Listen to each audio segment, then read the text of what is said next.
जय जय श्री राधे श्याम, जय जय श्री राधे श्याम। पतंगा तो जलता है सखी, दीपक भी तो जलता है। हे ब्रजनाभ उद्धव, हाँ ये कृष्ण के बड़े प्रिय हैं और हाँ बहुत बड़े विद्वान भी हैं। क्यों ना हो विद्वान, देव गुरु बृहस्पति ने इन्हें अपना शिष्य बनाकर शिक्षा जो दी है। ज्ञानी है, नहीं नहीं, ज्ञानियों में श्रेष्ठतम है और बुद्धिमानों में उत्तमोत्तम है। हे वज्रनाभ, ये मथुरा में मिले थे कृष्ण को बड़े प्रिय लगे तो सखा ही बन गए। सखा भी मात्र सखा नहीं, प्रिय सखा, जिससे अपने हृदय की छुपी बातें भी कह सके। उज्जैन से लौट आए हैं कृष्ण, विद्या ध्यान करने गए थे उज्जैन। आज पूर्णिमा है, प्रातः ही सब मथुरा के लोग यमुना स्नान को चल दिए थे। देवकी ने रोहिणी को भेजा था कृष्ण के महल में। रोहिणी, जाकर कृष्ण को कहो ना कि हम लोगों के साथ यमुना स्नान को वो चले। रोहिणी गई। उन्हें लग रहा था कि कृष्ण अभी सो ही रहे होंगे, क्योंकि वृंदावन में देर से ही उठते थे। पर ये क्या, कृष्ण तो बैठे हैं सुखासन से, आंखें बंद है। कृष्ण कृष्ण आवाज़ दी रोहिणी ने। उठे, ध्यान से उठे और प्रणाम किया माँ रोहिणी को। कृष्ण, तुम कालिंदी में स्नान को चलोगे? चलो, आर्यपुत्र वसुदेव और देवकी की इच्छा है कि आज तुम अपने माता पिता के साथ स्नान करो।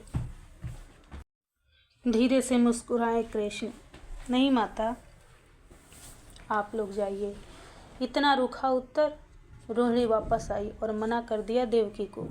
उदास हो देवकी अपने पति वसुदेव के साथ, अन्य रोहिणी इत्यादि सब थे गए स्नान करने के लिए यमुना में। उद्धव उद्धव, कृष्ण ने उद्धव को देखा झरोखे से तो जोर से आवाज़ लगाने लगे।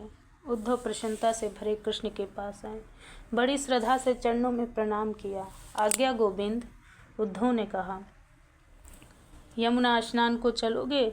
पर आपने तो माता रोहिणी को मना कर दिया। माता देवकी भी कितनी दुखी हो गईं। उद्धव ने कहा था। छोड़ो ना उद्धव, दुखी होना क्या है, मथुरा वाले क्या जाने। सजन नयन हो गए थे कृष्ण के ये कहते हुए। चलो कालिंदी के किनारे बैठेंगे।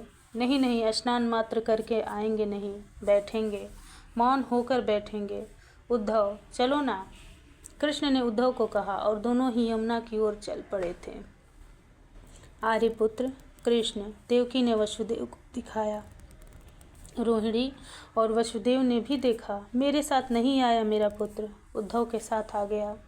मैंने उसे बुलवाया भी था। मेरी कितनी इच्छा थी कि हम सब परिवार एक साथ स्नान करते।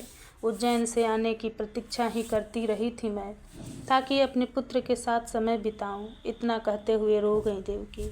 देखो देवकी, इस तरह से दुखी मत हो। 11 वर्ष हो गए हैं ये हमसे दूर रहा है, इसलिए शायद हमसे सहज नहीं हो पाता, समय लगेगा।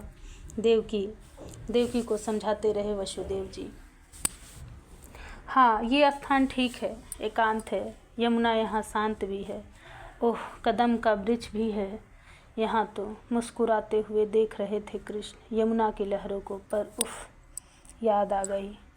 क्या अभी भी इसी कालिंदी के किनारे बैठती होगी मेरी श्री राधा?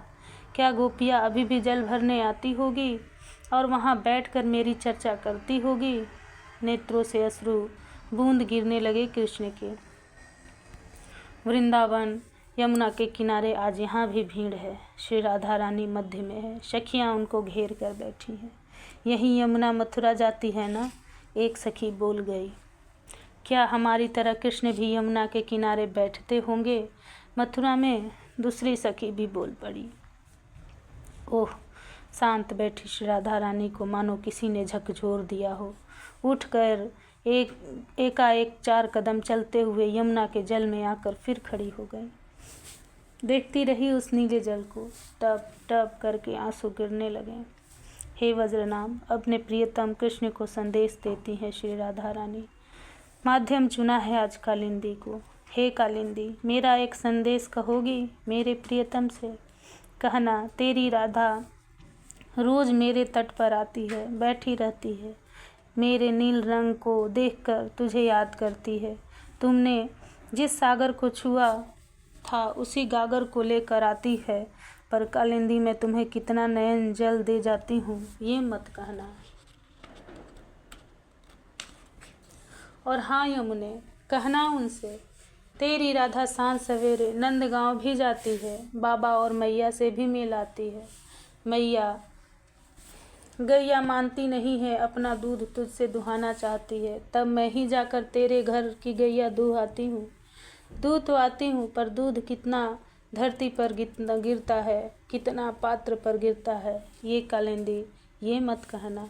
और हाँ कालिंदी, कहना उनसे मैं ही दीपक जला आती हूँ तेरे घर में। मैया यशोदा को कुछ भान नहीं है, सांझ कब हुई सुबह कब हुई। जब रोते हुए मुझसे पूछती हैं लाली कब आएगा मेरा गोपाल, तब मैं कृत्रिम हंसी हंसते हुए बस 2-4 दिन में झूठ बोल आती हूँ। क्या करूँ तू ही बता, पर कब तक झूठ बोलती रहूँ मैं। आस भी अब निराशा में बदल रही है, कहना उनसे पर कालिंदी सब कहना, पर हृदय की पीर न कहना।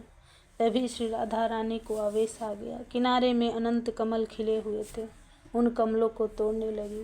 तोड़कर एक माला बनाई, एक सखी से दोना मंगवाया, उस दोना में माला को रखकर अपने प्रियतम के लिए बहा दिया। उद्धव, कालिंदी के साथ मेरा बड़ा गहरा संबंध है, मैं इसमें खूब खेला कूदा हूँ। पता है उद्धव, मेरी राधा राधा कहकर कुछ बोलने ही जा रहे थे कृष्ण कि उन्हें सब संदेश श्री राधा का स्पष्ट सुनाई देने लगा।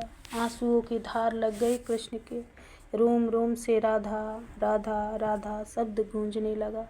देह भान भूल गए कृष्ण, उतरने लगे यमुना में, और उतरते उतरते जब मध्य में जाकर डुबकी लगाई कृष्ण ने, उधर से वो दोना बहता हुआ आया जिसे श्री राधा ने बहाया था। डुबकी लगाकर जैसे ही बाहर सिर निकाला, श्री राधा का भेजा दोना सिर में आ गया था। निकले जब जल से, तब वो दोना उल्टा हो गया और कमल की माला सीधे कृष्ण के कंठ में। बस इसके बाद तो कृष्ण वहीं यमुना जल में ही गिर गए थे। उद्धव ही गए और कृष्ण को उठा कर लाए। मूर्छित हो गए थे कृष्ण, पर उस मूर्छावस्था में भी उद्धव ने देखा रोम रोम से राधा राधा राधा यही नाम निकल रहा था उनके। जय जय श्री राधे श्याम, जय जय श्री राधे श्याम।